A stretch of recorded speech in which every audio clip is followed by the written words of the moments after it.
The transformation agenda continued with the formation of new ministry, the Energy Transition and Water Transformation Ministry, or in Bahasa, Kementerian Peralihan Tenaga and Transformasi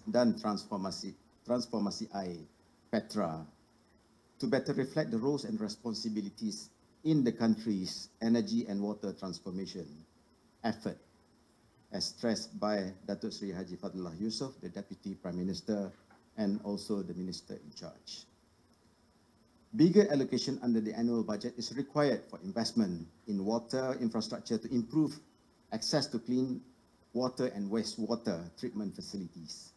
This includes the construction of the off-river storages, reservoirs, water treatment plants, pipelines, sewerage treatment plants, and also distribution network across the country. Besides that, Malaysia has intensified effort to promote water conservation and efficient water management practices. Public awareness campaigns, water conservation programs, and initiatives to reduce non-revenue water have been implemented to optimize water resources and mitigate water stress. The adoption of technology and innovation has always played a crucial role in enhancing water management and service delivery in Malaysia. Advanced monitoring systems like smart metering, remote sensing technologies, and wastewater treatment technologies have been deployed to improve operational efficiency and environmental sustainability. Ladies and gentlemen, MWA strongly believe in active participation in international collaboration, partnerships, and knowledge sharing to address common water challenges and foster regional cooperations.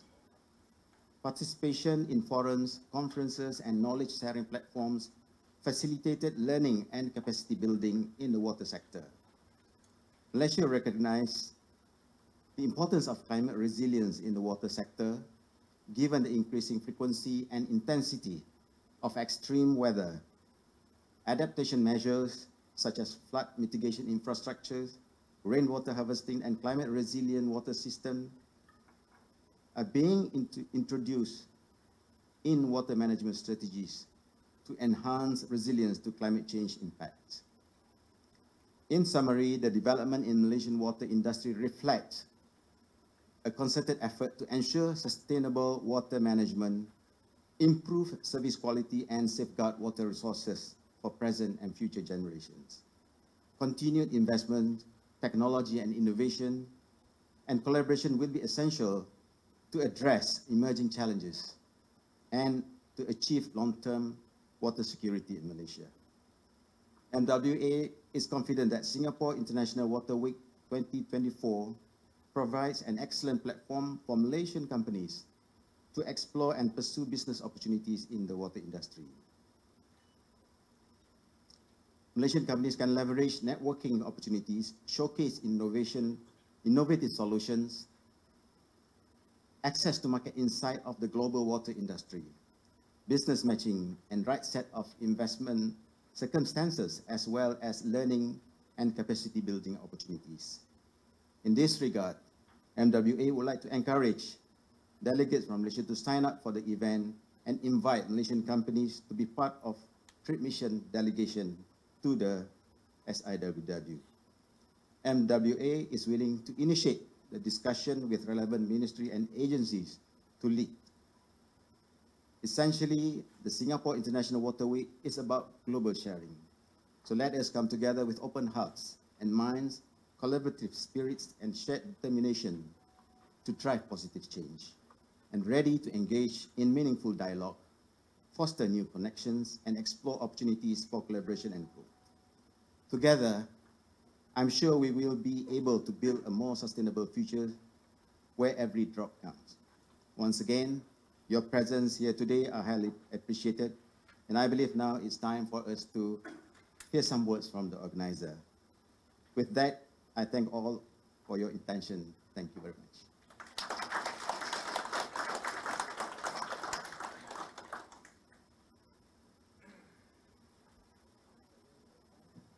Thank you, Jerry, for the brief insight and the welcoming address to our audience. At least you know, in brief, the spectrum of what we're having in Malaysia on the water industry.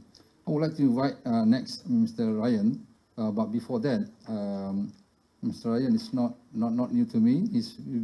I know him more than 10 years. Same industry, he has not changed, getting younger and younger because of the water in Singapore. Well, I'm proud to have him here, and he's now the MD of SIWW, and concurrently he holds two positions, so got two pay. One is also concurrently he also holds the position of Deputy Director for the Industry and Technology Collaboration Department in PUB, and that is the Singapore's National Water Agency. I'm not going to tell more about him because I want him to tell more about SIWW on stage. But again, before we invite him, let's hear some videos that we have on SIWW, so that you know when he speaks, you have really got an idea of the whole event it's going to be about today. So please see the video. Thank you.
Okay, good morning, everyone. That was just a very short video introducing Singapore International Water Week.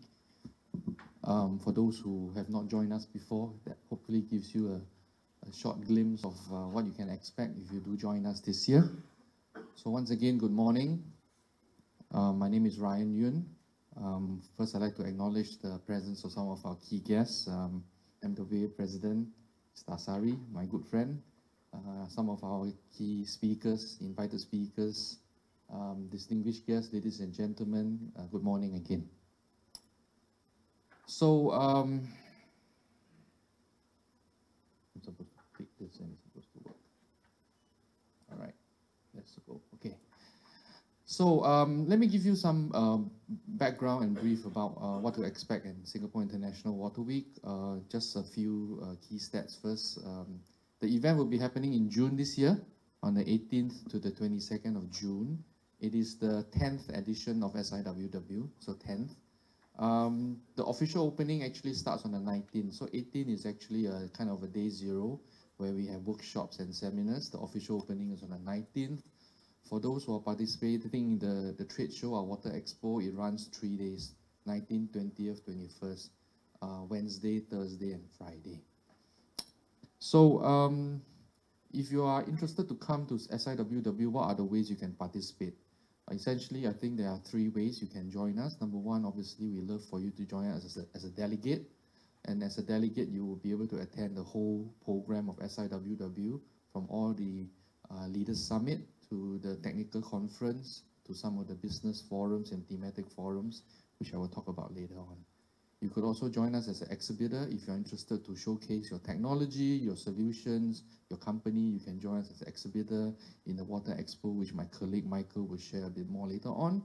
And finally, if you do not have the time to spend a week with us, but you would like to come and visit us, you can also sign up as a trade visitor, and that will allow you to attend the content and the program in the Water Expo, but also visit some of the solutions and technologies that are available and on display in the water exhibition. So I think these are the 3 areas. Now, the slides, the video earlier spoke about some of the key themes, but before I go into the key themes, I just want to also maybe share with you who are our target audience, right? Who are our target audience and why are we doing this? So obviously, Singapore International Waterway has existed since 2008. As I mentioned, it's the 10th edition. While it's in Singapore, while it's held in Singapore, organized by PUB and the Singapore government, we are very aware that the challenges facing the region in ASEAN is universal, right? We all face a lot of challenges of water scarcity, sustainability. So in designing the program for SIWW, we are very aware that the relevance of the show must be bigger than just Singapore. It has to be relevant to the region. And that's the reason why we are doing roadshows around Southeast Asia, because we want to bring some of the solutions and technologies that are on display in Singapore to share with our partners and our stakeholders across Southeast Asia. So I think that is the ambition that we want, to make the show really relevant to our partners and our stakeholders across Southeast Asia. So specifically, what stakeholders are we talking about? Number one, obviously, governments, utilities. I come from PUB. We are the water utility of Singapore. So a lot of the issues that we speak about here in SIWW will focus a lot on the municipal water sector. Whether you are a water utility working in water or wastewater, we will be having leadership discussions, thought leadership discussions on that. So, so that is one key group of stakeholder groups that we're going to bring. I will share with you who's coming later on. We already have quite a good number of utilities who have confirmed their participation. The other group that we wanted to invite and involve are the technology providers, right? And technology providers could be from global. It could also be from our neighboring countries, including Malaysia. So if you're looking for a platform to showcase some of your innovation, your technology, again, to an end user group, which is basically utilities, then this will be the platform where you can showcase your innovation and technology. The third group are really I would say the SMEs, lack of a better word, SMEs, basically the suppliers and vendors that work in the ecosystem. If you're looking to create business partnerships, either with a solution provider or connecting with overseas companies with solutions that are looking for distributors in the region. That will also be an opportunity for you to come and meet and form new partnerships. The last one, which is totally new, which we are trying to do this year and moving into the future, is trying to invite cities and regulators to come. And that speaks to the whole issue of climate adaptation, floods, and coastal and sea level rise. For those who are not aware, PUB, where I come from, is also now the Coastal Protection Agency of Singapore. So we have been entrusted with the mission of protecting Singapore against sea level rise and also flood management. Obviously, flood management has been with us for a long time. But we see flood management and sea level rise as two sides of the same coin, right? One is water falling from the sky, the other one, the rising seas from the sea. So because of that, and obviously also you can see around the region, including Asia, there has been a lot of discussions on floods. I think floods are happening around the world. So I think it's timely to now have a gathering of cities and regulators to talk a bit about this issue and how we can work together, share knowledge, involve the private sector, the technology provider, to see how we can build resilience against flood. So what I've just shared with you are actually going to be manifested in the themes of SIWW. So climate mitigation and water sustainability speaks mainly to the utility sector, looking at water treatment solutions, use water management, some of the emerging issues like net zero, resource circularity, right? And broadly, water sustainability and security. Digitalization obviously is an enabler, you know, in terms of, you know, using smart systems, smart networks, AI, machine learning, digital twins. So that would be another key theme. The last one, as I mentioned, speaks to cities, looks at climate adaptation, flood management, coastal protection, nature-based solutions, blue-green infrastructure, adaptive multifunctional land use planning. So these are the three key themes that speaks to this audience. The last audience, which I forgot to mention as well, is another area we are trying to build, which will be the industrial water user sector, right? The industrial water customers. Because obviously, while we focus a lot on municipal, actually there are a lot of opportunities that exist within the industrial sector. So we are creating a forum, an industrial water solutions forum in the show, trying to bring industrial water users. That could be industrial parks, it could be commercial building complexes, it could be manufacturers, trying to create a platform for business exhibitors, technology providers to have a platform to share some of the solutions that you have with the industrial water customers. Because we have a lot of manufacturing activities in Malaysia, also in ASEAN and Singapore, and that also takes up a lot of our water. So if we can help them to improve their processes, reduce their footprint, overall we will become more sustainable in terms of security as well. So, so how do we do this? Obviously, we organize the program around three key pillars, so-called to speak. One on thought leadership. So thought leadership, basically, we try to invite thought leaders, CEOs of companies, utilities, cities to come. And this is a snapshot of what are some of the key highlights. We will be having 2 roundtables. Roundtables are closed-door sessions where we invite cities to talk among themselves. We also invite utilities to share and experiences among themselves. Then we would have a Leaders Summit. A Leaders Summit will be open to all delegates to attend, and that's where we want to introduce the private sector. We want to introduce the case studies that private sector has been working with the end users in terms of deploying solutions on the ground. Yeah, all right, so that is thought leadership. The second pillar is around solutions and technology. So underpinning this, obviously, is our technical conference, we call the Water Convention. The Water Convention is co-organized with the International Water Association. And basically, this time round, I think some of the audience present have also submitted papers. Thank you very much. We have about 600 papers that were received. And in total, we're going to run about 44 technical sessions with about 200 over posters. So it's a very high quality program covering the whole spectrum of the water cycle. Besides that, we would have, as I mentioned with you just now, the Industrial Water Solutions Forum. It is a one-day program targeted at industrial water users. And Tech Exchange at the bottom left. Tech Exchange is It's a one-day program that we invite startups to come. Obviously, there are a lot of universities that have researched and spin off into startups. So we create a platform to bring the startups into the show, introduce their technologies to both end users, but also VCs, to hopefully get them to be able to secure contracts and grow. And technical visits to some of our PUB installations. And finally, obviously, all of you here who are sitting here, most of you are from the business sector. So if you come to SIWW, obviously you're looking for business opportunities. So through all the different networking functions, we will create opportunities for you to meet with some of the leaders and also among yourself, whether you're upstream or downstream of the value chain. We also have thematic forum and business forums, as Encik Abdul Hadi just mentioned, right? We're going to have business forums. So we are organizing business forums for different countries, sharing some of the business opportunities that will exist for the companies in the country. And the Water Expo, which I think Michael will talk about later on. Okay, so then who's going to come? How many people are coming? So this is our target. We are expecting about more than 500 leaders, water and city leaders, about 2,000 delegates, 30,000 trade visitors, and about 500 exhibitors.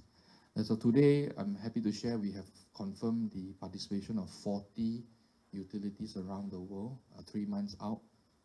So that is a good number. I think we can get probably about 80, including from Malaysia as well. I think we are reaching out, talking to some of the utilities here, trying to invite them to come. Cities as well, we are targeting senior officials, regulatory authorities. So for those who are working in the coastal and flood space as well, there's opportunity for you to also kind of build new business partnerships and industrial water customers, or industrial water end users. All right, and so this is my last slide. This is a very busy slide showing you the program. I'm happy to just, maybe there's no need for you to take pictures. I am happy to circulate the slides in PDF after the end of the event to all of you, for you to have a closer look at this. Okay, and the highlight of the event obviously is the Lee Kuan Yew Water Prize.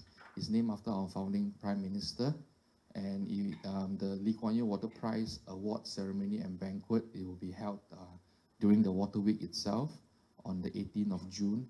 Our President, Mr. Taman, is the guest of honor, and he will be giving out the prize to the laureate.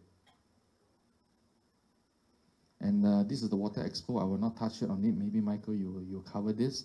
But essentially, Michael Wilton and the MMI Asia is our partner on the exhibition. They are now managing my exhibition, working with, thanks to them for organizing the roadshow today as well. Just to also share with you, today is the start of a series of roadshows that we are doing in the coming weeks, just to kind of drive momentum and create opportunities and bring visitors to come. So if you're an exhibitor, you get more visitors. If you're a visitor, you also get a chance to meet other people who are coming for the trade show as well. Right, so we are going to go to Hanoi, China, Shanghai, Jakarta, Bangkok, and Munich. All right, and so that is my last slide. We are going to start registrations in 2 weeks' time. So if you are interested, I would invite you to join us. And this is the QR code if you're interested. So thank you very much. I'm available later on for any questions that you might have. Thank you.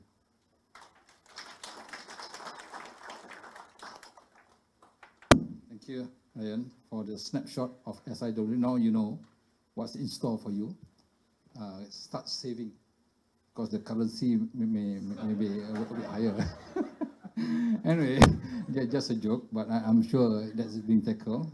You may have enough saving for that. Anyway, not to delay further, Ryan has already mentioned, we have this Mr. Michael Wilton, who is also the partner to SIWW, and he brings with SIWW 20 years of his experience in organizing exhibition, and he will say a few words all about the roadshow, and maybe he can also invite you to follow the roadshow to all those last stop is Germany. So, Mr. Michael, the show is yours.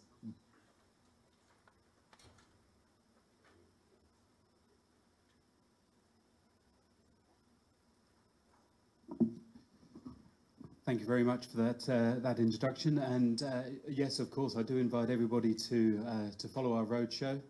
We are going around the region, but we also have a stop in Shanghai and a stop in Munich as well. So if you are willing to come to Munich, then please let me know, and we'll be sure to host you there. First, let me just please acknowledge Dr. Mohamed Asari Dode, Mr. Datok Abdul Kadir Moddin, Abdul Hadi Ali, and of course Ryan. Thank you very much for your continued support today and moving forward. Ladies and gentlemen and members of the press here, let me just start by thanking each of you for making the effort to come here today. I appreciate with traffic and moving around in the middle of Kuala Lumpur, it's difficult, but we really do appreciate your effort in coming here. Throughout this morning, we endeavour to furnish you and update you with what is going on at Singapore International Water Week. From my perspective, particularly with regards to the Water Expo, you've just heard quite comprehensive information about the whole week. I will focus a little bit more on the Water Expo, which of course will be in collaboration with IFAT. This partnership, which is a long-term agreement that we have put together with the PUB, and it's aimed to further develop the Water Expo at SIWW. So just a quick introduction as to who I am. So my name is Michael Wilton. I am the Managing Director for MMI Asia. MMI Asia is Messe Munich International. We're headquartered in Singapore, but a direct subsidiary of Messe Munich. And therefore, on behalf of Messe Munich and the lead in Southeast Asia, as I say, I am delighted to report that we've entered into this long-term agreement with PUB to develop the Water Expo within the Singapore International Water Week. The Expo element will, of course, be in collaboration with IFAT. IFAT, as I'm sure many of you are aware, is the world's leading series of environmental technology trade shows. The series takes place in many different geographies around the world. There are 12 different events in this series, which range from China, India, Turkey, South Africa, Brazil. Of course, the mother show, which is in Munich, and naturally, the Water Expo at the Singapore International Water Week is a perfect extension to this family of environmental technology events. And as we mentioned, I'll just say it again here. Coming up in the next few months, we do have our event in Shanghai and Munich, where we will be running more roadshows and more events for the Singapore Water Week and the Water Expo. Together with the PUB, Messe Munich and our global teams will further develop, steer, grow, and enhance the event hand in hand with our comprehensive international network that IFAT worldwide commands. The edition in 2024 is the first of this partnership, and of course we extend a very warm welcome to the Malaysian water industry, both urban water users, municipality and cities within Malaysia, and industrial users and end users of wastewater and water equipment. We invite you to the event in June this year.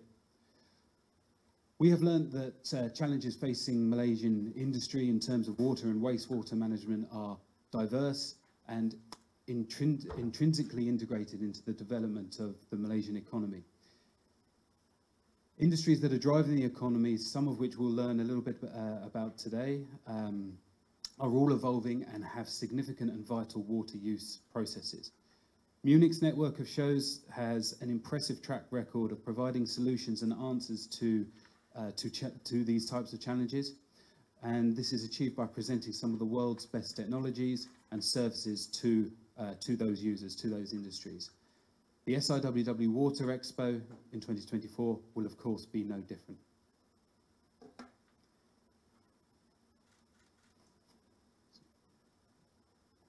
So This coupled with global leading enterprises showcasing their expertise and solutions for urban water management, SIWW will be the must-attend event for water professionals in the region. We have already learned about some of the unparalleled and comprehensive conference programs and topics, which will, of course, further strengthen the importance of SIWW in this region. The high-level program will be complemented by specific solution-based seminars and workshops in 2 different theatres on the show floor. On the show floor, to date, we have over 500 exhibitors that will be showcasing the best of the global industry that has to offer within this sector. This event will provide trade visitors access to more solutions, more technologies, more meetings, and unparalleled opportunities for networking within the whole of the regions, with the whole of the region's leaders, in addition to more global leaders than ever seen before in Southeast Asia. When visiting the event on the floor, in the show floor of Water Expo, you will see a dedicated hall to coastal and flood resilience. This will be in hall A1, as you see here. We will feature specific solutions from Netherlands, from Belgium, from Denmark, and of course Singapore, that will be showcased here in this incredibly important topic. There will also be a dedicated smart tech and digitalization zone. This, of course, will feature latest technologies and some global firsts for the water sector during the week at SIWW. There will also be 2 dedicated startup pavilions featuring over 50 different startups. These will be introduced by incubators that we're working with, Imagine H2O and Ripple to Wave.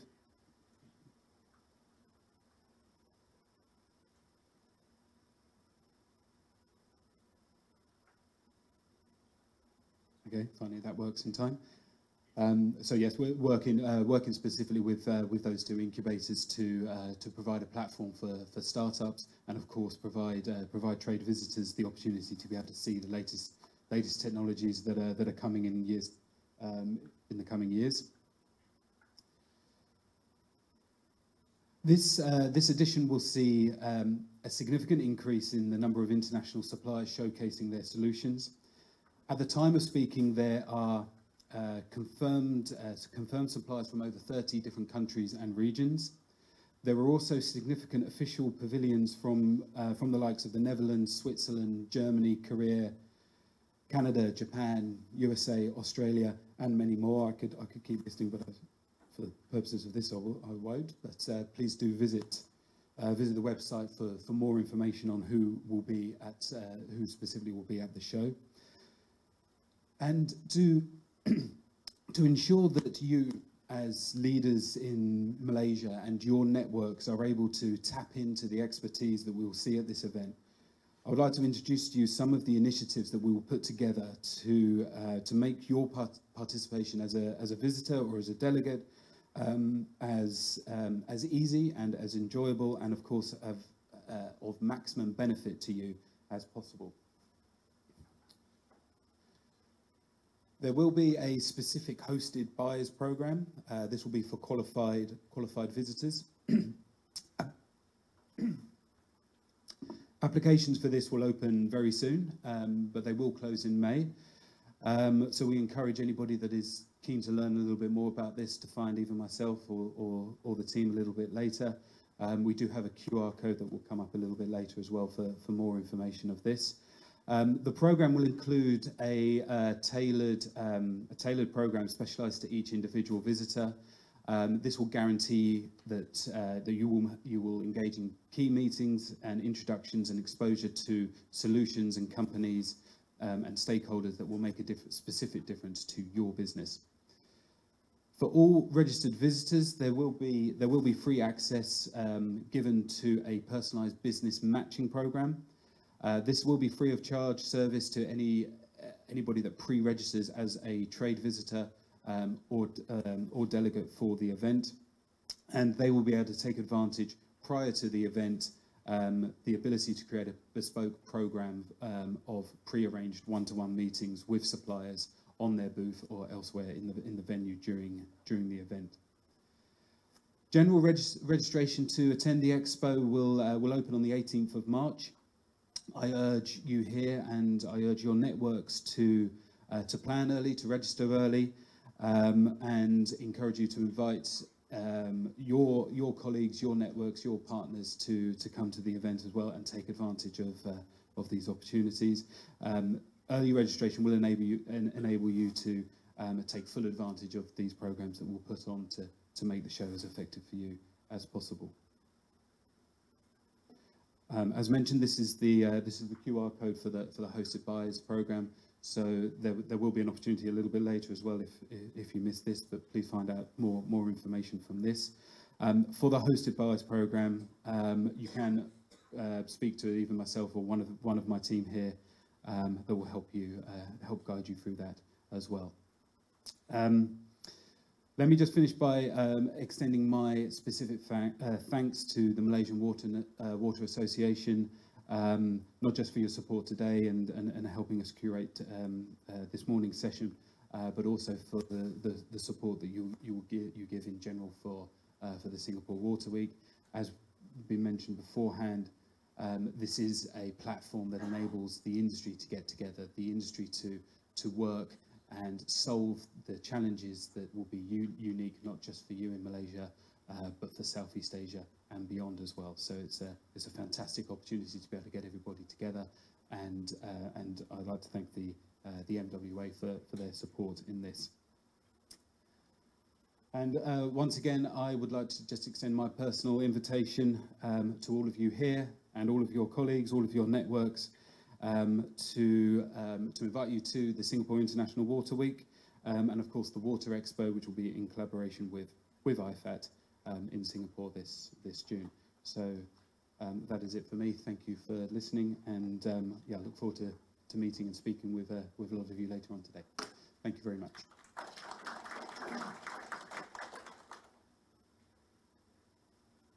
Thank you, Michael. We started off 15 minutes late. We managed to catch up. We are now 10 minutes late. Thanks to all. I'm catching up with time, because time is money. So I have to look that we are on time so that you benefit from this event to listen more to what is taught during the panelist session. So as you can see, the detail given by Michael have given you insights. I just want to add in one more thing before we start with the panelist session. They miss one important aspect, that the venue is located in the heart of Singapore. So when you go there, what they say, all works no play, make it very dull.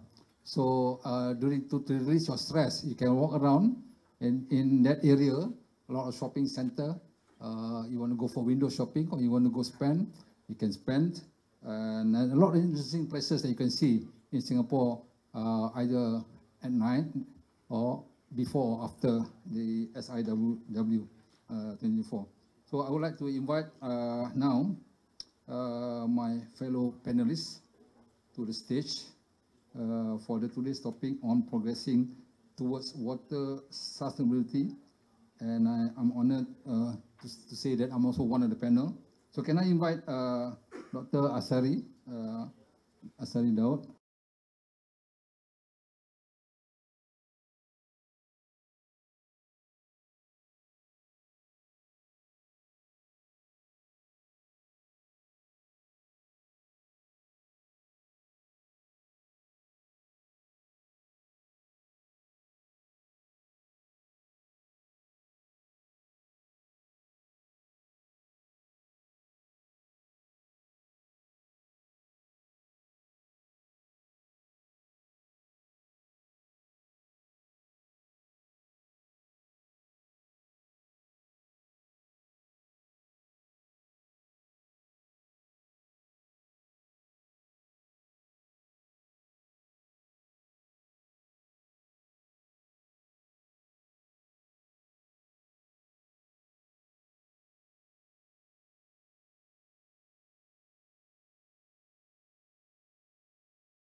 how you are involved in the water sector in Malaysia.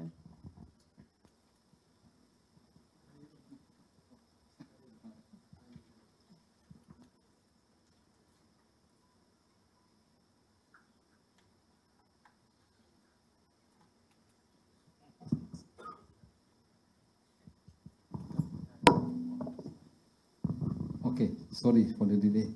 My name is Abdul Kadir. I've been involved in the water industry not since I was born, but since I graduated. But since I was born, I start drinking water.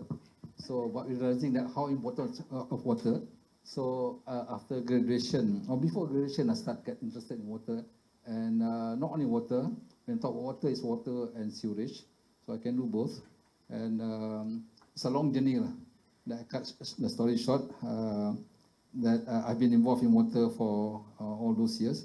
I'm now retired, not also freelance. I'm advising various organizations, and one of it is Malaysian Water Association, plus other associations that I serve on the water side. So just in brief. Thank you. Thank you, Dato'. Over to you. Okay, thank you very much. Good morning, everyone. Firstly, as introduced, I'm Theo. Basically, I'm not so senior as Dato' Kadir.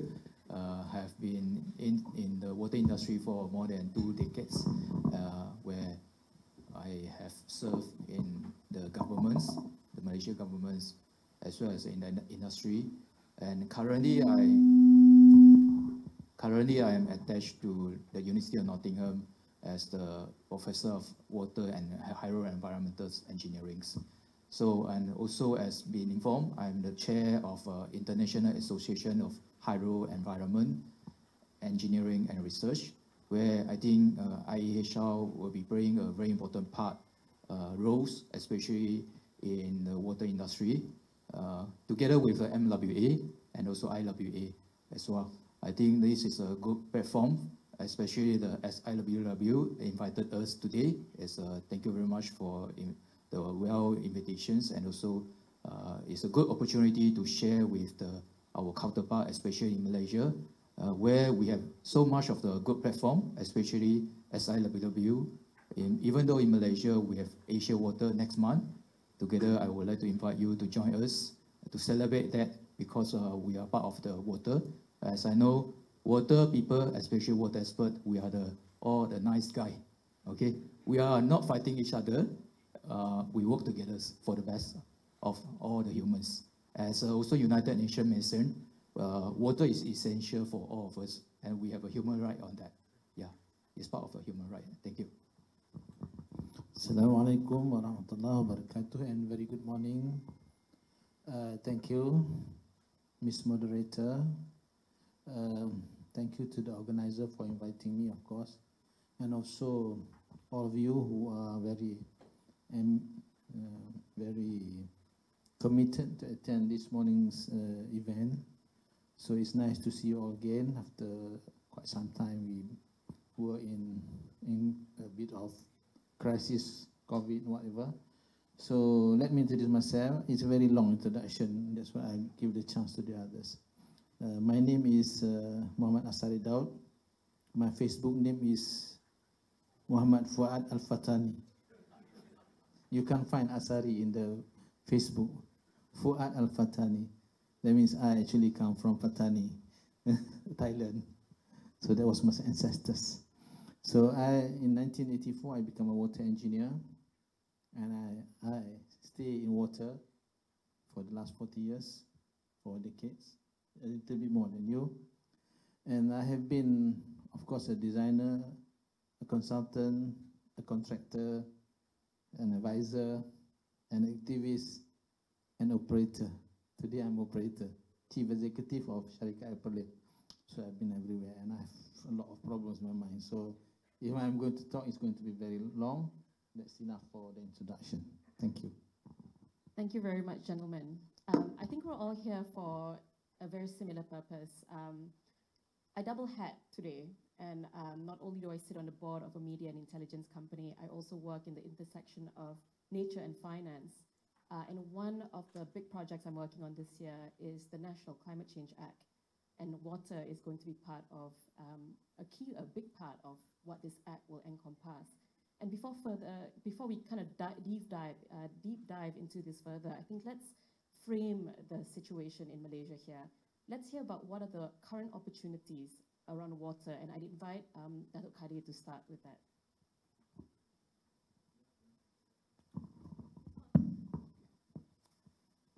My slide.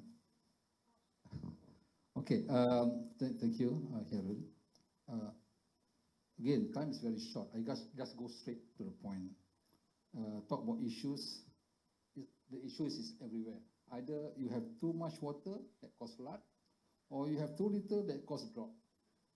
So to the consumer, what you want quantity, quality, and for some of you, you want pressure. You don't want the water to drip while you take your bath. So there's three factors of quantity, quality, and pressure. So what are the opportunities? Obviously, to the operator, it's about how to keep their cost down. So it's about efficiency. And if you look at that, how they're going to look at costs. Then comes back, I must not forget my colleague on sewerage. It's about circular economy. Currently, water, there's no circular on water supply, but there is opportunity. Maybe we can talk over lunch on the circular economy for water supply sector. But for sewerage, there are three parts. You byproducts of solid, liquid, and gas, which is still fresh in my mind after the retreat with the ministry yesterday together with our own president. And if you look at that, it's always look at how to work smart. So when work smart, some of it been mentioned by Ryan and the rest. It's about digitalization. I'll talk about IoT and AI technology. So that is a way forward, how to work smart. And of course, looking at new technology. As the technology evolve, you might find a lot of things outside there. And this is where you go to SIWW. It's a center of where people put like a market. There's technology exchange there. You can find what you want. It may not be like Lloyd, but at least something that you expect, and you can always get in touch with the organizer like Michael and Ryan and then the team on what you want before you start your journey to shop around. So as I say, the technology is one, and it's about the next part is process and distribution. It's nothing new now. Talk about energy. People talk about energy. There's another area of reduction. How can you tap energy? In fact, in the pipe itself, you got inline turbine. So where water flows, there's energy. So as where you are here, you are creating energy. So and when the air around you also create water, if you know how to find.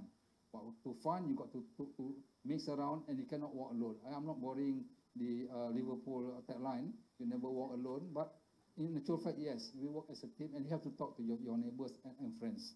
So, and then the part is integration. I'm just giving you the aspect of what is available. Integration meaning that what can be integrated to form a synergy.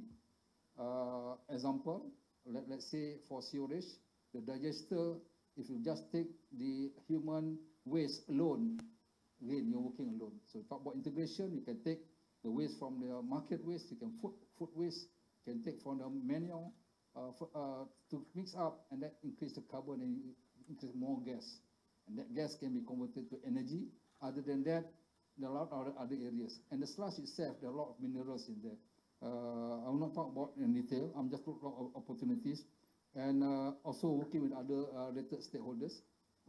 And not to forget, where I have my friend here, Dr. Theo from Nottingham, capacity building. What we have knowledge, we must pass on. So the capacity building in nurturing or coaching the future generation must be there. And also don't forget, we also have a lot of reserve. I'll always stop promoting the 7 taps. Our 7 taps may be different from Singapore, but we have the 7 taps that go to explore, and this is where the integration, maximizing the 7 taps to produce the sustainability water. What I have displayed there, I'm not going to explain. There are 7 areas in the challenges in towards the topic of the day is progressing towards the water sustainability. Look at water efficient use, which Singapore is already practiced.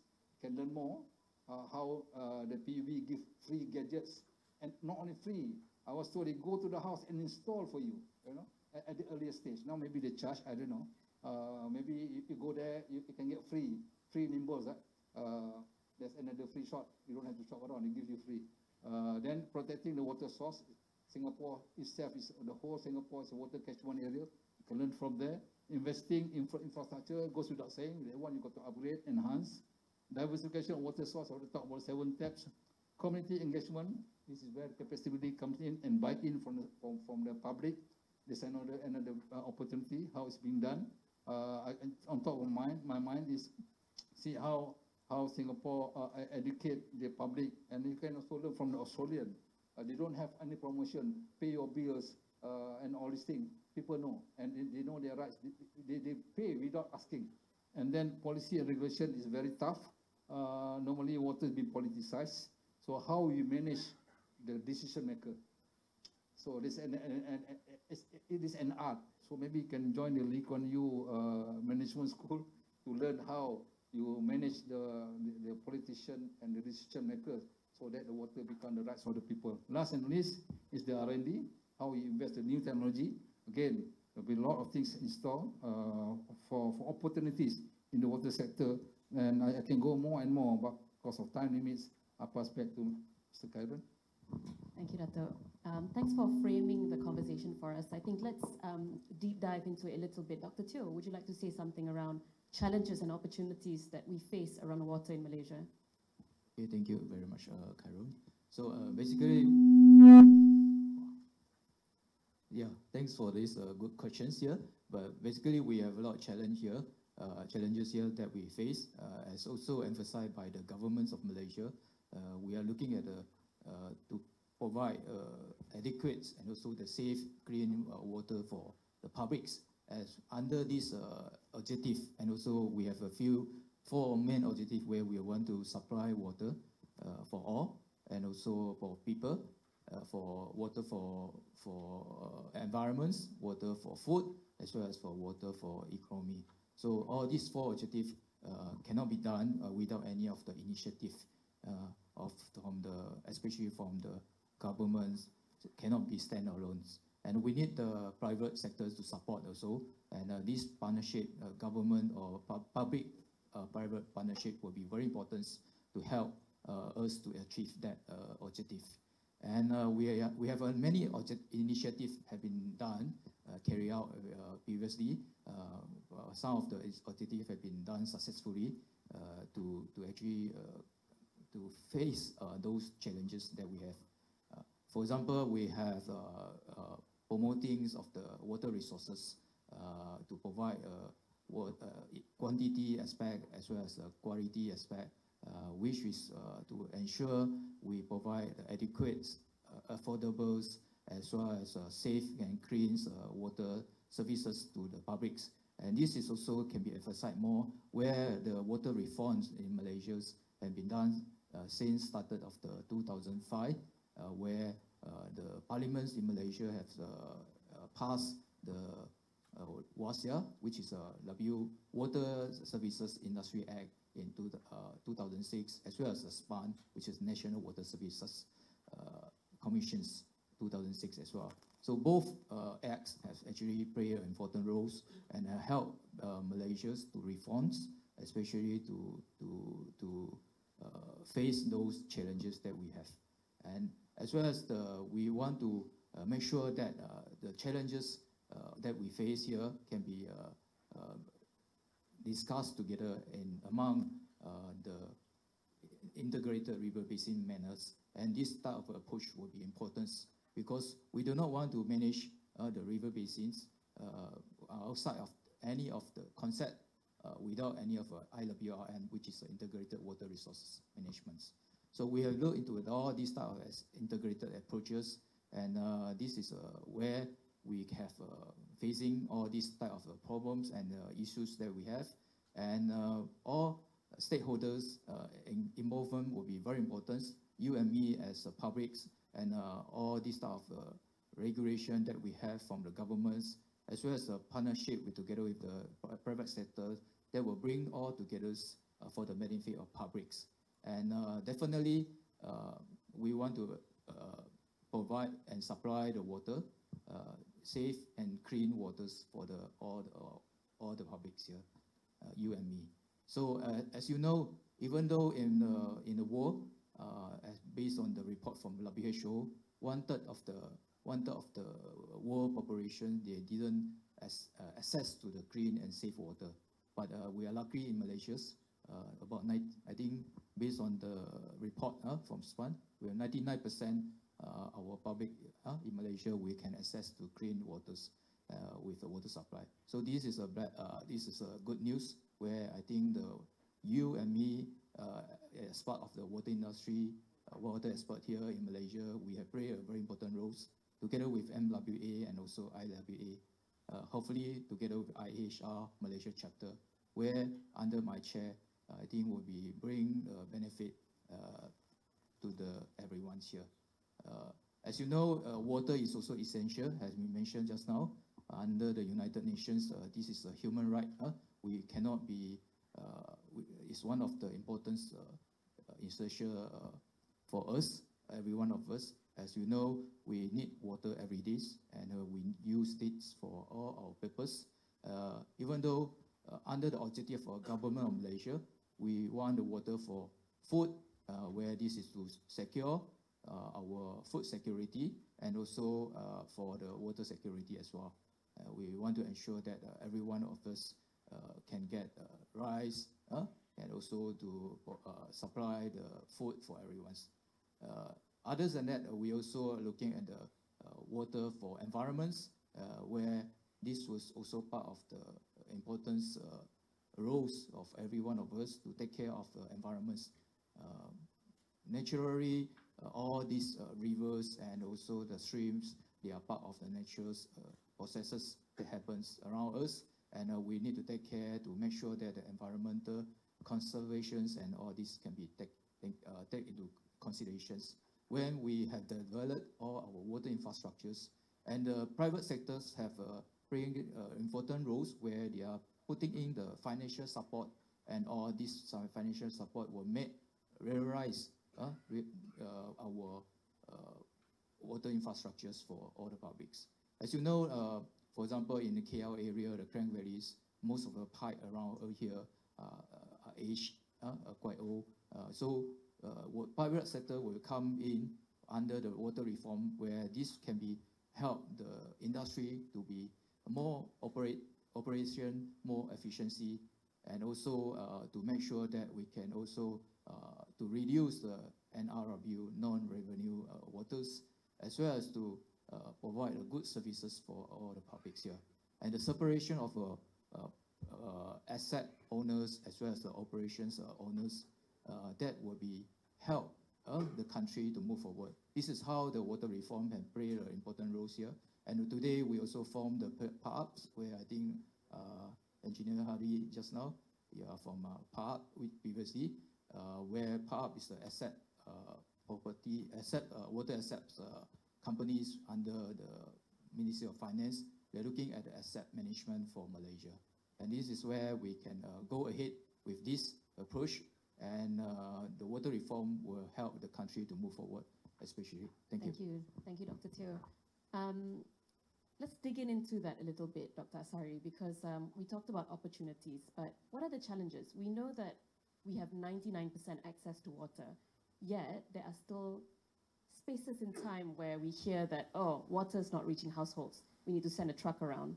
Can you speak to some of that challenges and why we are facing that here in Malaysia despite access being so available? Thank you very much, Ms. Khairunisa. So I think I was expecting a similar question, but it's a bit different. It's okay. I was looking through the slides. I have 15 slides on challenges. So now it's limited to talking about, the real water that reach the people. I think that is more the theme of the question. So basically, I think Professor Teo mentioned about the aging assets. Aging assets is a very serious matter. Okay? I think we have the media here. Yeah, I'm going to be a bit more specific so that this matter can be appreciated and something can be done about it. And I have to give some alarming notes on this. So I have mentioned to two ministers in the previous cabinet, of course, Rafizi and Nazmi. Now they're still ministers, but they have changed one of them has changed the ministry. I say that this aging assets is a time bomb. That one I said in 2023. And in 2023, I come from police, Ms. Harunisa. So in 2020, there is no pipe burst, but they have something like 15,000 of leakages. Something that we repair. You know, in Singapore, how many they have per year repair breakages? Anyone know from Singapore? You have less than 300, okay? It was documented in several literatures. I browsed through, and of course, I have heard myself in one of the international conferences. They have about 200 pipe breakages a year. In Perlis, more state, we have 15 to 20,000 repairs.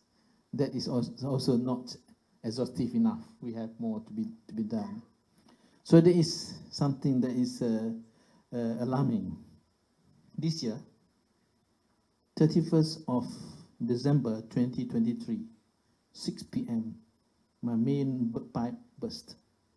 I repaired at one place. 1st January 2024, 11 a.m., another place burst. 3 days after that, another one burst. There were 5 bursts happening on trunk mills, not the distribution, the trunk mill, the one from the water treatment plant. Isn't that alarming enough? Does that say something about planning or pricing? That says about a lot of things. The biggest thing is political. I always blame the political because we are not politicians. No. Actually, it's not planning. It's nothing to. It's not really planning. It has been planned. But let me go step by step so that you all can understand. Not to jump gun to anything. So these pipes are aging, and it needs to be replaced. That's the point. It needs to be replaced. But how are we going to replace it? It doesn't come free of charge. You need some money. You need the funds.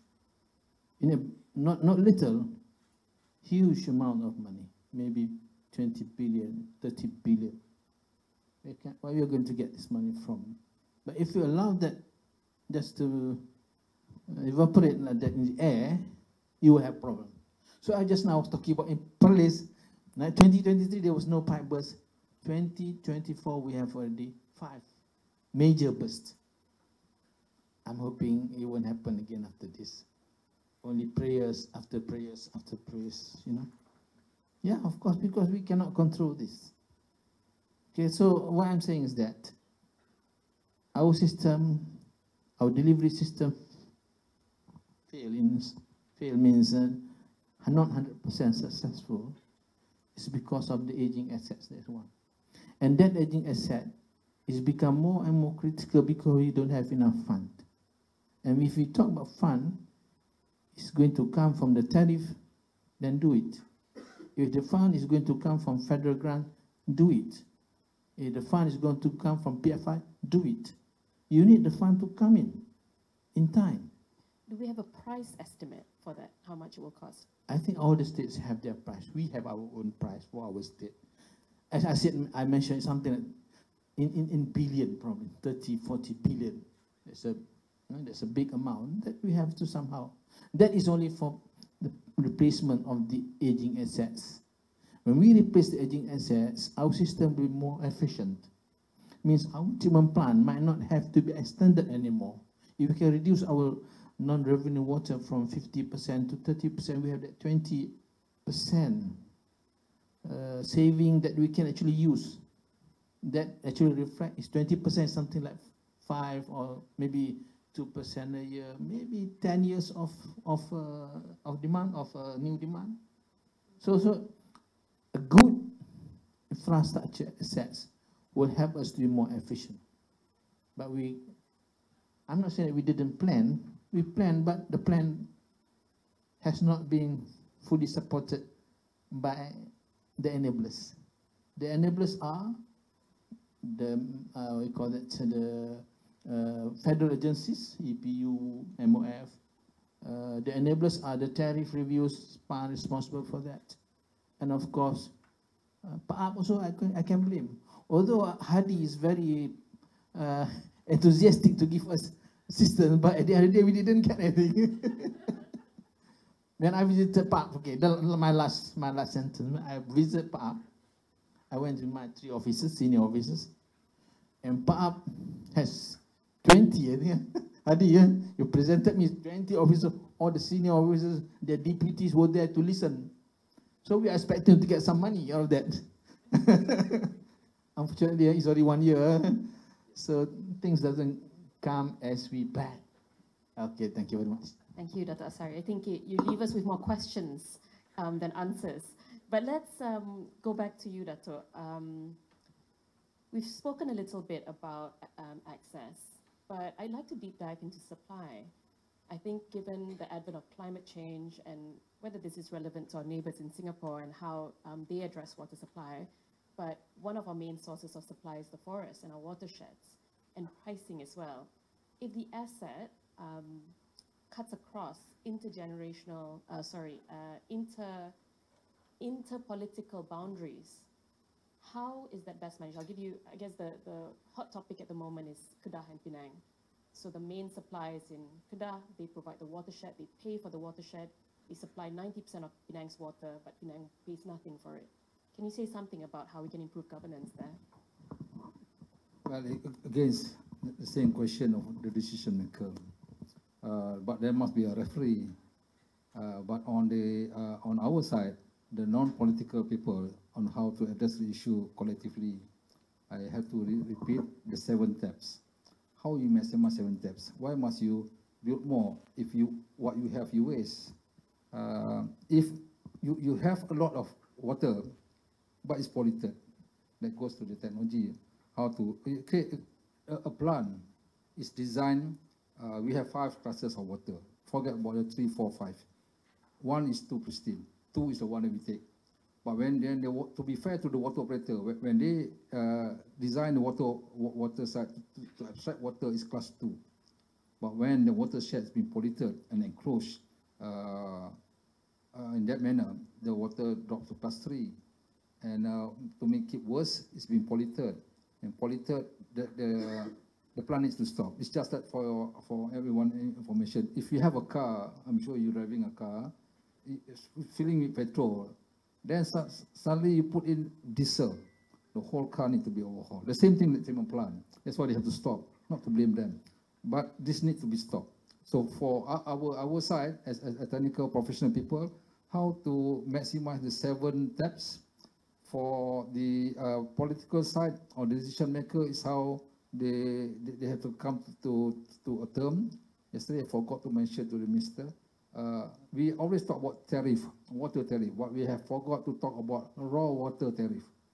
Water supply tariff is there, but no raw water tariff. Because raw water tariff, mention about Kedah.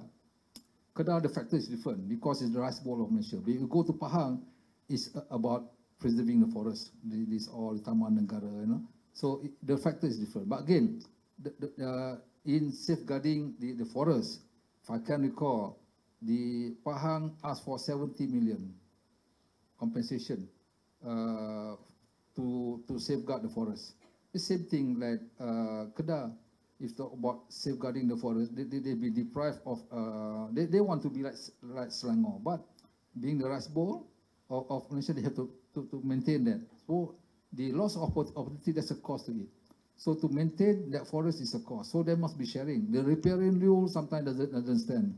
So it's about how to compromise and enjoy the water together. Because Kedah and Penang is under Malaysia, so we shouldn't be quarreling. You know, it's just like brothers and sisters. So to me, and the victim is us. So for our side is how to manage these two sides so that we come to a term that is a win-win situation. Bottom line, the stakeholders, the users must benefit from this agreement. That's my take on that. So in short, when we talk about how you manage, it's not one sector alone. It involves various sectors, and about educating people. And you must be sincere enough. You're talking about water and no separate agenda. So how we can go about? So it's need a lot of work to convince. Thank you, Dato. I think it says something around governance as well as enforcement. But let's dig a little bit into partnership. I think, Dr. Teo, you spoke a little bit about public and private partnership. I think I'm pleased to be bringing the diversity to this panel. But I'd say, is there something you can say around gender as well as equity and as well as diversity in the water sector as part of this effort towards building partnerships? Yeah, definitely, as I mentioned just now, the partnership is very important, especially the public and private partnership. They have been there since quite some time. I think this have been there for Malaysia as a good platform. We are not only working partnership with the private sectors, as well as the NGOs and all the associations, for example, NWA, IHR, all these are part of the NGOs who are playing important roles as a part of the stakeholders to make sure that we can provide safe, adequate, as well as affordable water services in Malaysia. So this is what we have looked into that, and also where all these, especially the NGOs, because just now I have already mentioned about the private sectors. So now I just want to emphasize on NGO. NGO also, for example, NWA and also IHR, where we also part of them and part of the stakeholders who are involved in this platform. And with the conference that we have, for example, SIWW, Asia Waters, and others, where that will be create some platform for us to connect with all the water players, especially the water expert here today. Also for your information, next year, 2025, where Singapore also going to host the IEHR World Congress, where there is also one of the world events that will bring together all the water experts into Singapore as well. Not only SIWW, where this year, June, we are going to meet in Singapore, as well as next month, which is in Asia Water in KLCC, where all of yours will be there as well. For your information, we also organize a conference, and all this will be a good platforms, and also to bring all the water experts, and we can have good discussions to provide solutions, especially. This will be what we want to achieve, and for the public interest. Also, I mentioned by Datuk Kadir just now, every one of us are looking at the public interest. We shouldn't look into your own individual's interests, especially regarding on all the water issues and challenges that we have faced here. Yeah, thank you. Thank you, Dr. Teo. Dr. Asari, last one for you. What are the approaches that government and utility companies can use to promote a more effective water management? Thank you for the question again. As a water utility leader, currently I am, I think what is rather very significant for the success of a water company is actually the human relationship between the owner and the recipient, the customers, the consumers. So I think, of course, I've been in place. Of course, I was in government from 1984 to 2002, 18 years. And then I went out, private sector, and then some of the days I don't have any job, is it? Then 2023, I become a government employee again in the water company, state-owned water company. So I found that the relationship between the owner and the customer is very important, very significant. As the owner of the company or owner of the system, we have limited access to the entire system. So who are the people who have full access? The people at the end of the system, the customers themselves. So I think over the last few months, I have been working very hard to create the close relationship, and I found that it's very, very useful because they manage to actually report to us any problems within the weakness of system, the leaks, the pressures, everything, and some of them went themselves to go and look around for leakages. It's a very unprecedented or quite shocking to me because they work very hard. If I can say, probably harder than our staff who got paid, you know. So it's because they are the people who have direct benefits of the improvement that we do. They have, because if we don't do, they are going to suffer. So that relationship is, to me, very significant as far as water operators may utilize it for the benefit of the company as well. So, you know, I always tell them, and I said, one day I'll pay for your every complaint that you make. One day, when I have enough money. Because if you don't complain to me where you found the leaks, I will have to get somebody, pay him to go and look for it. That is called leak location, isn't it? It's something that have cost. And I told them also, I have 11 million liters of water lost between point A. I think this one, the Johorian may know about it. They did the study in progress between point A to point B. 11 million liters per day measured, the amount of water that leaks. So some bright contractor come to see me. Okay, we offer to go and look around for that, but you have to pay me 4 million ringgit. You see, something that has been so far being free of charge, that has a value to it. So I always tell them, if I have the resources, I would pay everyone who complained to me about what's happening in my system. You are part of us. So I think the relationship is very important, and then they trust you, you will trust them as well. So finally, one point, something I just knew quite recently, the 3 cases. People allow leak to happen because they want to use that water free. They don't say, I'm not stealing the water, I'm using it because it's leaking. So they don't report. So this volunteer, just now I'm saying the volunteer among the local that come to report, he reported to me, and we go and plug it. And he told me the person who reported said, that guy don't want to talk to him anymore.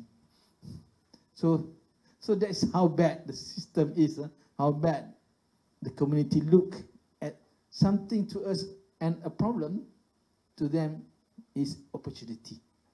So they allow the leak to happen because they want that water free, so they can catch it through others. So they're not stealing, they say that I'm using it for free. So how do you address that?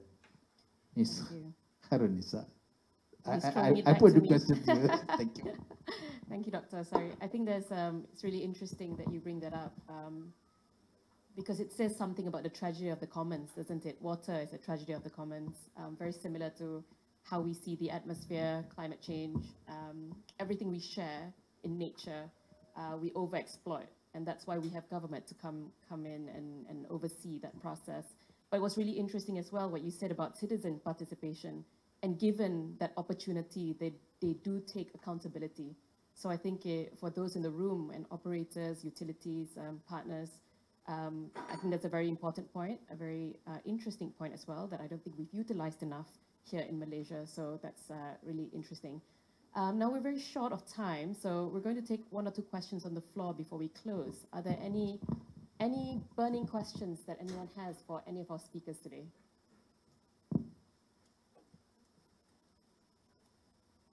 Anyone?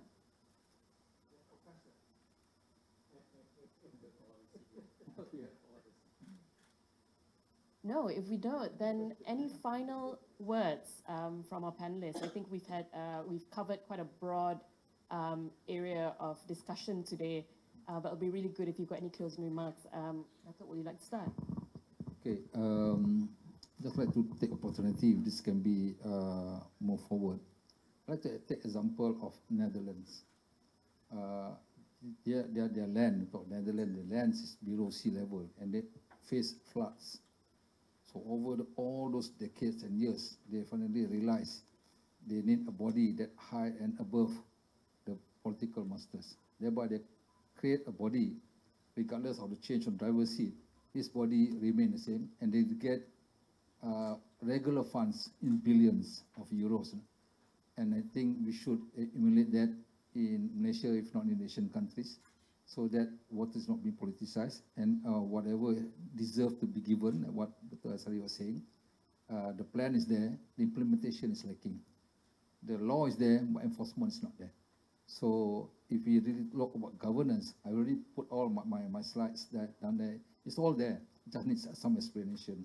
So my last parting word to all of us, normally in engineering world, the architect get the most, whereby the engineers slot at the time in ensuring safety, and till death do us support. Now they've changed the law already. Last time you are bound until you're 6 feet underground, meaning that if the building collapse, the engineers will be responsible. But for the architect who put up the makeup, they get the most in terms of fee. But I'm trying to relate it in the industry of utility. Go back to before you start today. I'm sure you can imagine now. I'm bringing you back to your house. You wake up. The first thing that you switch on is lights. That's energy. And in Malaysia, TNB get the most now. And they raise their tariff. I hope I'm not offending the TNB guys here. They raise the tariff almost every year. And when they raise the tariff, our operator cry. And the sewerage industry also cry. So what I'm trying to say, the first thing that you do in the morning, you switch on because you need the energy. Then what you do? You put on the tap. Next, you do your business. But in terms of life, that business part, I put it in particular, sewerage is a call of nature that it cannot delay. When the nature call, you cannot say, I do it tomorrow. Cannot, right? So you got to flush the thing every morning. But look at the second thing that you do is water.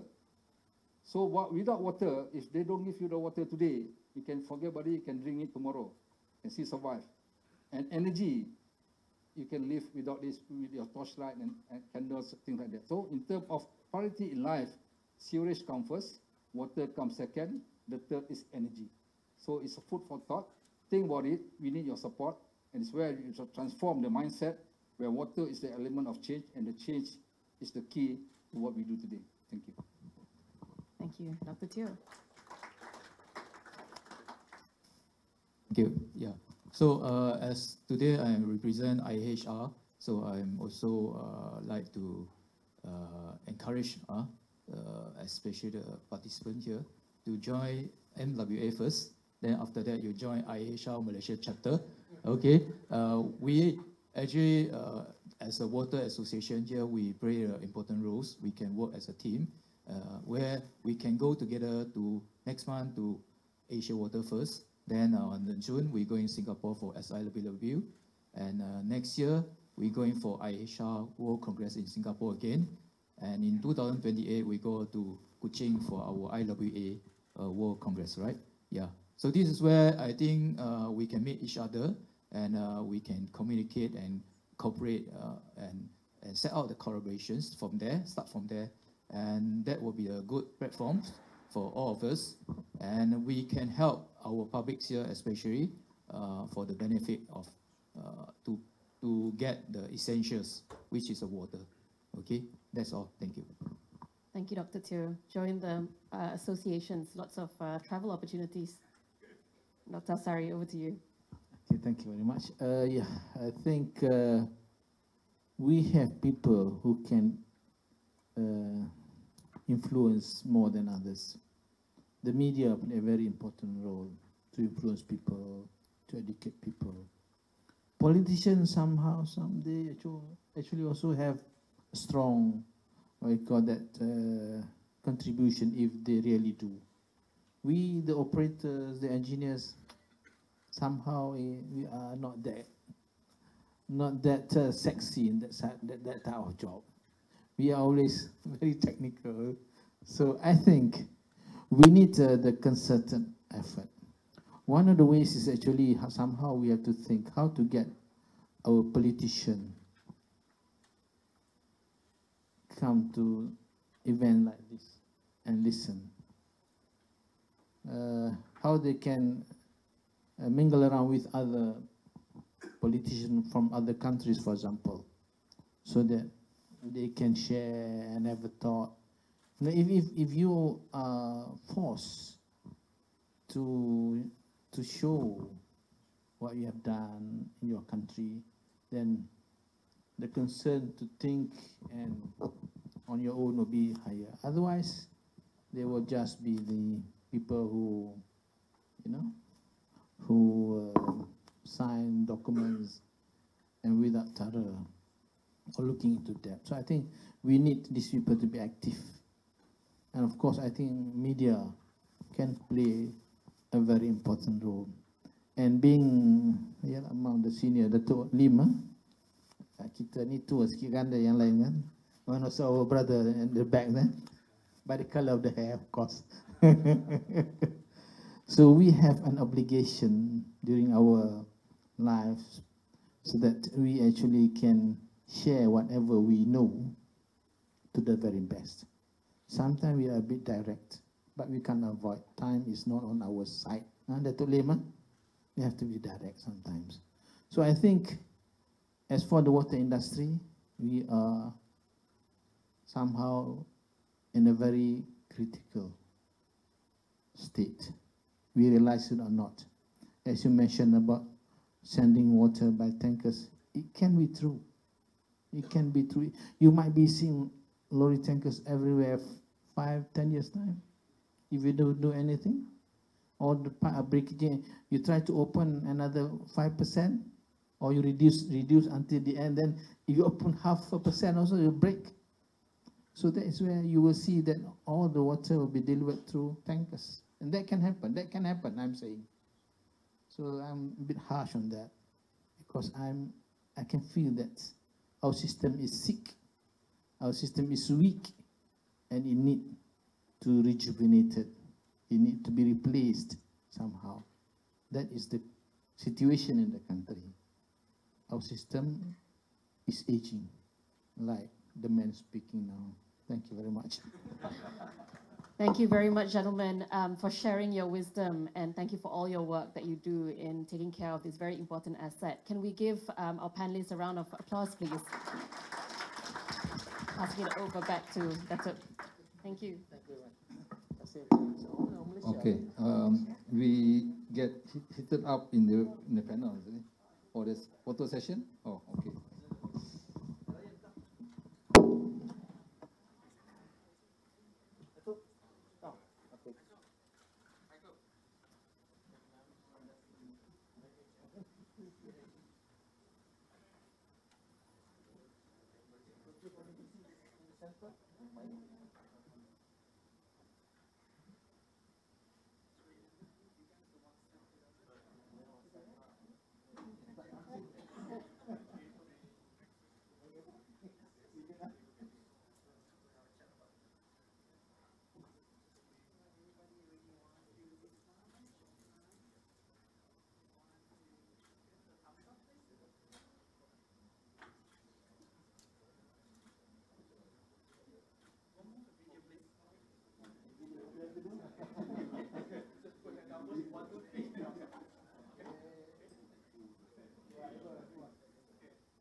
Thank you, Khairun, and my fellow panelists for I think it's a great session.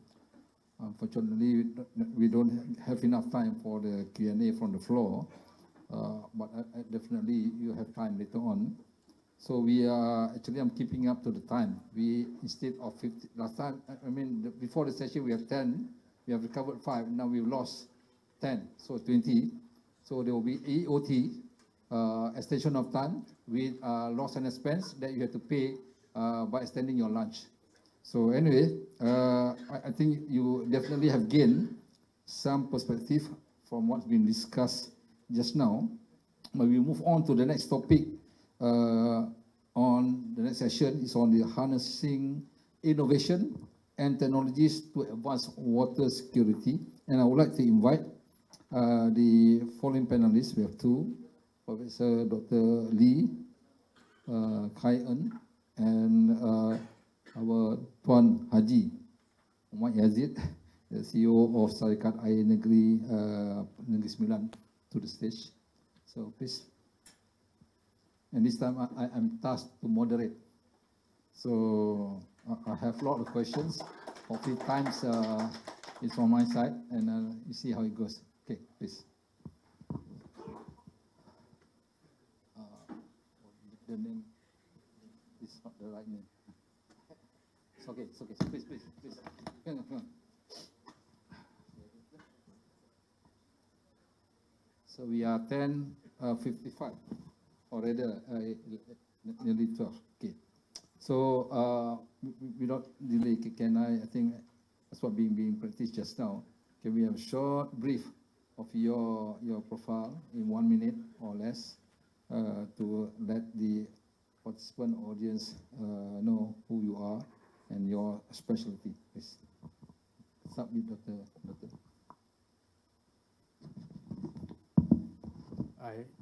Good morning, everyone. I'm Lee. Thank you, Dato, for bringing us together for this session. Right. Thank you for moderating the session. Right. I'm Lee Kai En, right, from University Kebangsaan Malaysia. I'm currently a professor of green technology and accessibility management in the Institute for Environment and Development, Lestari. So my focus area will be on the how to reclaim the current focus. I mean, to mainstream the water or wastewater reclamation in the industry. So currently we have a project in collaboration with the Department of Sewerage Services, as well as the Underwater Consortium, on looking at how to actually mainstream this initiative in the sector, because we know that in the Malaysian Green Technology Master Plan 2017, they have already mentioned that they strive to achieve reclaiming about 1,500 MLD of sewage by 2030. Right, this is also in conjunction of achieving the SDG 6. Right, so one of my work in our department is looking at what would be the policy recommendation that we can make from the academic perspective to help the decision maker, policy maker, to actually mainstream and institutionalize this initiative. Okay. And one of it also, we use our invention, right, and help to the sewerage service provider in the water consortium to actually tap the sewerage at the end of pipe, right, to reclaim it and reuse it back in-house, right? So this is what we are doing at our university now. Okay. Yeah. Okay. So beside that, also I'm currently leading a Water Research Excellence Consortium, right, funded by the Ministry of Higher Education, looking at how to actually integrate all the disciplines coming from different areas, looking at the different dimension of the water issue. So we have two collaborators from University of Malaysia Sabah and also University Technology Mara in Perlis. So three of us, three of the institutions, we are actually looking at the water issue that happened in Malaysia from the different dimensions. Like for UKM, we are looking at how to actually to better govern the current implementation of IWRM, especially in conjunction with the Water Sector Transformation 2040. I believe Dato also one of the task force in the WST 2040. And then in my team in Sabah, we look at the UMS team is looking at how to mainstream the water science into the Tagau system, because we understand that Tagau system is actually for the sustainable fishery management and the indigenous community, but more importantly is the water resource, right, that link the fisheries activities and so on.